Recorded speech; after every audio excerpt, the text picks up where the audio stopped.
Assalamualaikum warahmatullahi wabarakatuh. Alhamdulillah, alhamdulillahilladzi an'amana alaina bi ni'matil iman wal islam. Walladzi anzala sakinata fi qulubil mu'minin liyazdadu imanan ma'a imanihim. Asyhadu an la ilaha illallah wahdahu la syarikalah. Wa asyhadu anna Muhammadan abduhu wa rasuluhu la nabiyya ba'da. Allahumma fa'na bima 'allamtana wa 'allimna ma yanfa'una wa zidna ilman. Allahumma inna na'udzubika min ilmin la yanfa' wa min qalbin la yakhsha' wa min nafsin la tasba' wa min du'ain la yusma' amin ya rabbal alamin. Bapak-bapak, ibu-ibu yang dirahmati Allah tabaraka wa ta'ala, Allah berikan kesempatan untuk kita membersamai aktivitas siang ini dalam ibadah zuhur berjamaah.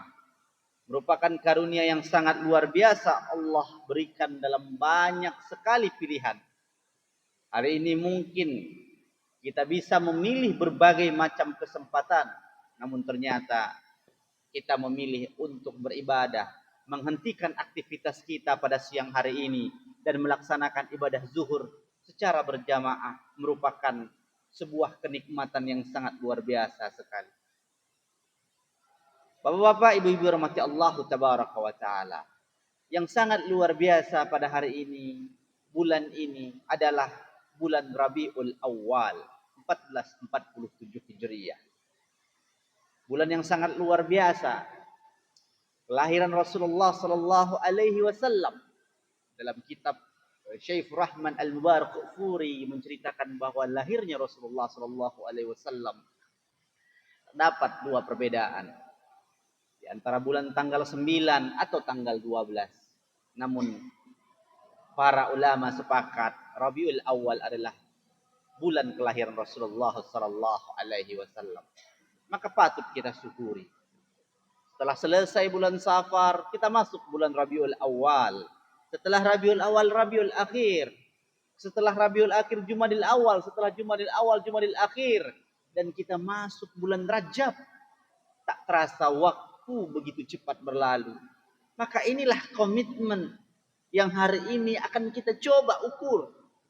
Bagaimana menjadi seorang muslim yang paripurna. Ma'asyiral muslimin rahimallahu tabaraka wa ta'ala. Hari ini kita akan mengkondisikan apa tujuan dan bagaimana konsekuensi menjadi seorang muslim paripurna tersebut. Apa langkah dan pilar-pilar apa yang menjadi konsekuensi bahwa kita sudah yakin bahwa kita adalah manusia yang bertakwa. Maka takwalah puncak tertinggi seorang hamba.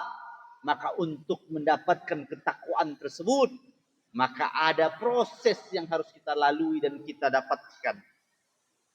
Maka proses-proses tersebutlah yang mencerminkan keparipurnaan iman kita, kekuatan Islam kita, keyakinan, keteguhan kita. Maka inilah menjadi konsekuensi awal kita menjadi seorang muslim yang paripurna.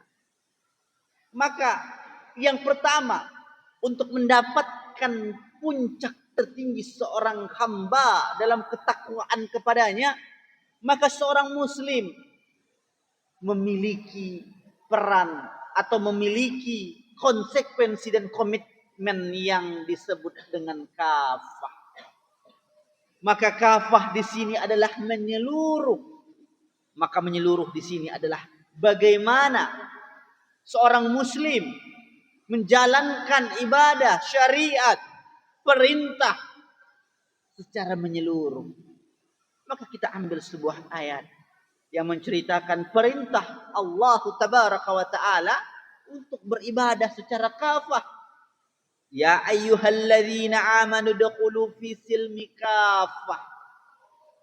Surah Al-Baqarah ayat 208 ini dalam tafsir Wahbah Zuhaili, tafsir Al-Wajiz, menjelaskan bahwa asbabun nuzul turun Al-Baqarah 208 ini karena seorang Abdullah bin Salam yang beragama Yahudi memeluk Islam.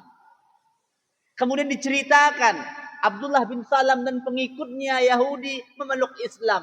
Namun dalam kenyataannya Abdullah bin Salam masih saja menyanjung hari Sabtu sebagai tempat ibadahnya. Abdullah bin Salam menolak beberapa syariat yang menurutnya dia tak mau memakai syariat tersebut.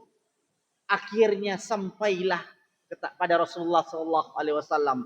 Lantas turunlah surah Al-Baqarah ayat 208 ini yang menandakan bahwa diperintahkannya kita untuk masuk secara Islam tersebut, masuk dalam Islam tersebut secara menyeluruh.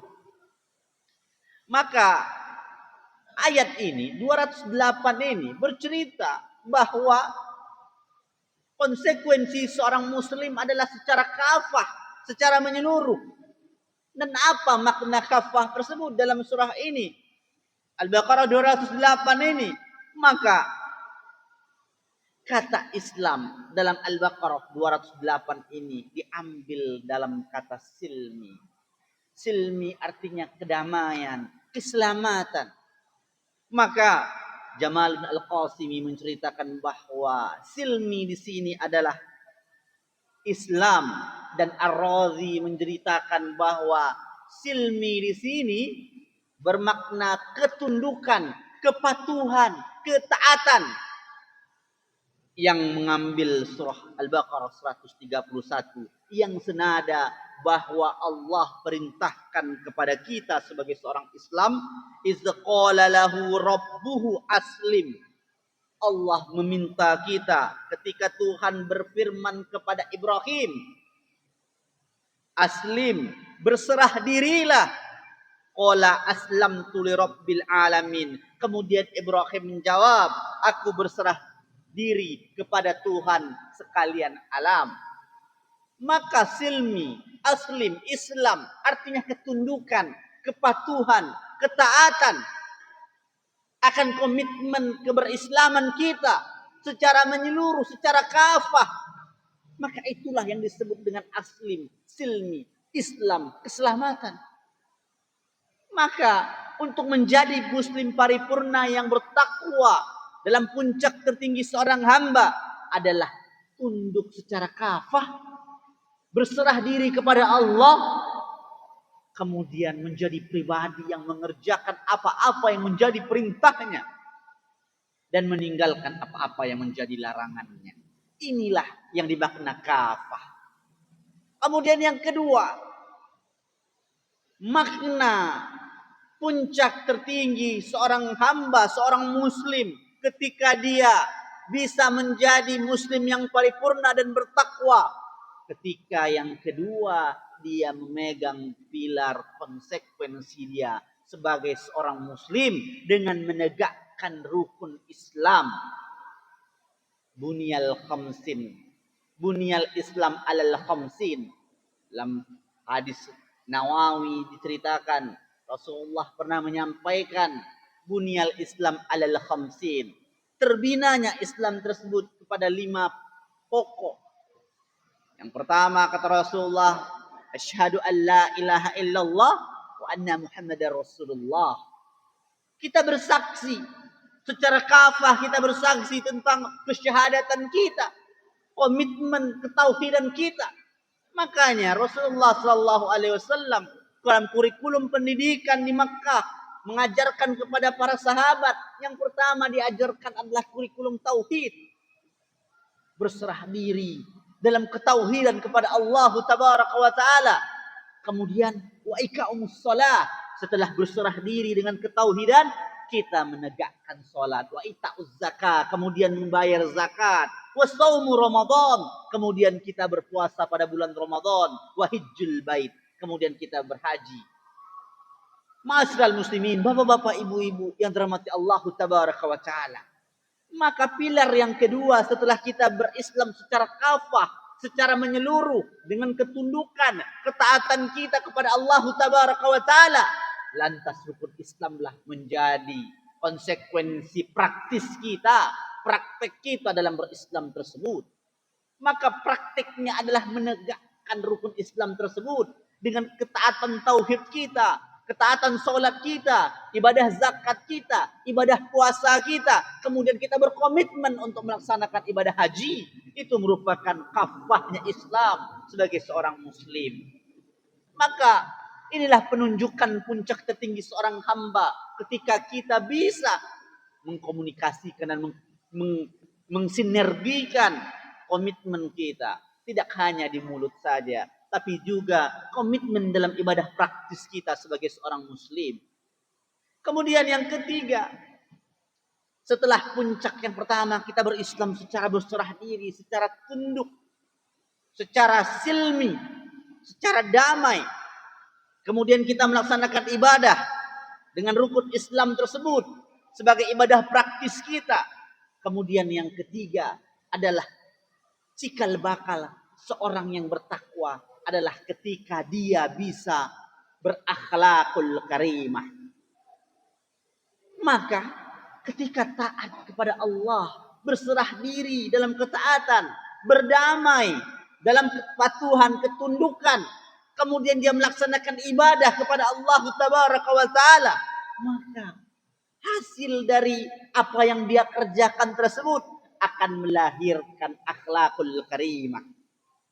Bapak-bapak, ibu-ibu rahmati Allah Tabaraka wa Ta'ala, maka akhlakul karimah adalah adalah tujuan tertinggi seorang hamba yang bertakwa kepada Allah Tabaraka wa Ta'ala.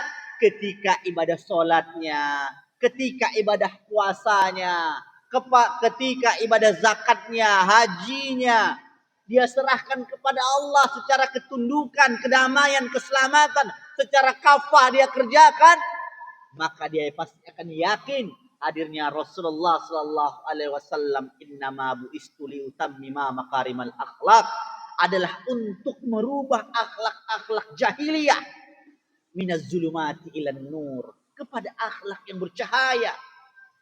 Maka pertanyaan banyak yang terjadi. Banyak orang yang sholat, tapi dia masih korupsi. Banyak orang yang berpuasa, namun dia masih bermaksiat. Lantas di mana salahnya? Maka ibadah bagi mereka adalah beban, bukan kebutuhan. Maka ketika beban bagi mereka, maka mereka akan beribadah secara beban mental dan emosional. Dan mereka tidak menerapkan kafahnya ibadah tersebut. Dan mereka hanya menjadikan sholat sebagai tempat mereka menyelesaikan hutang saja kepada Tuhan mereka. Tapi ketika sholat, ketika puasa, ketika ibadah-ibadah yang Allah perintahkan kepada mereka, pastilah akan melahirkan akhlakul karimah. Kemudian timbul pertanyaan, banyak orang non-muslim, dia berakhlak. Apakah betul orang non-muslim, orang Nasrani dia berakhlak? Akhlak adalah hukum syar'i yang Allah berikan dalam tuntunan syariat Islam. Itulah akhlak. Namun mereka beradab, tidak berakhlak. Adab berkaitan dengan norma-norma. Mereka atur norma-norma tersebut agar menjadi masyarakat yang beradab. Namun cikal bakal dari adab tersebut adalah akhlakul karimah. Ketika seseorang tersebut berakhlak, maka demi Allah Tabaraka wa Ta'ala, dia pasti akan beradab dimanapun dia berada. Maka banyak kita lihat, ada orang yang mungkin beradab, namun tak berakhlak. Karena bagi mereka, norma suatu tempat, norma suatu wilayah, itu tidak mengikat satu sama lain. Maka bagaimana cara mengikatnya? Dengan berakhlakul karimah. Cara akhlakul karimah adalah menjadi muslim yang kafah dengan menegakkan ibadah kepada Allah Tabaraka wa Ta'ala. Maka pilihan ada di tangan kita. Mau menjadi orang yang hanya beradab, namun kita harus menjadi orang yang berakhlak. Sudah pasti beradab. Kalau orang beradab hanya patuh kepada norma-norma yang ada, tanpa ada landasan yang kuat tentang norma-norma tersebut terikat dengan hukum manusia. Tapi ketika dia berakhlak, maka semua jalan hidupnya itu berdasarkan dengan Al-Quran, As-Sunnah, dalil-dalil yang terperinci. Dengan keimanan, komitmen, ketakwaan mereka. Lantas kehadiran tersebutlah yang menjadikan mereka muslim yang paripurna. Maka demi Allah Tabaraka wa Ta'ala, kebesaran hati seorang hamba adalah dia ketika dia berserah diri, tunduk dan patuh dalam Islam, kedamaian. Kemudian ketika dia tunduk dan patuh secara kafah dalam ibadah ketaatannya kepada Allah Tabaraka wa Ta'ala, maka ada praktek yang dia lakukan. Bukan hanya secara retorika dan teoritis saja, tetapi secara praktis mereka lakukan dengan ibadah, dengan sholat, dengan puasanya, dengan zakatnya, dengan hajinya. Dia berkomitmen melakukan itu semua. Maka praktek itulah yang akan menghadirkan akhlakul karimah. Maka jangan sampai salahkan sholat seseorang tersebut, tapi dia masih bermaksiat kepada Allah. Karena bisa saja dia melakukan sholat hanya untuk beban mereka. Dia melakukan ibadah apapun hanya untuk menyelesaikan hutang mereka. Tapi dia tidak merasa butuh dengan sholat tersebut. Maka ketika seseorang yang butuh terhadap sholat dan ibadah tersebut, maka seperti seseorang yang makan 3 kali sehari. Seperti itulah sholat baginya. Ketika orang yang lapar, dia pasti akan makan. Maka seperti itulah ketika waktu yang datang, dia akan sholat dan beribadah kepada Allah Tabaraka wa Ta'ala.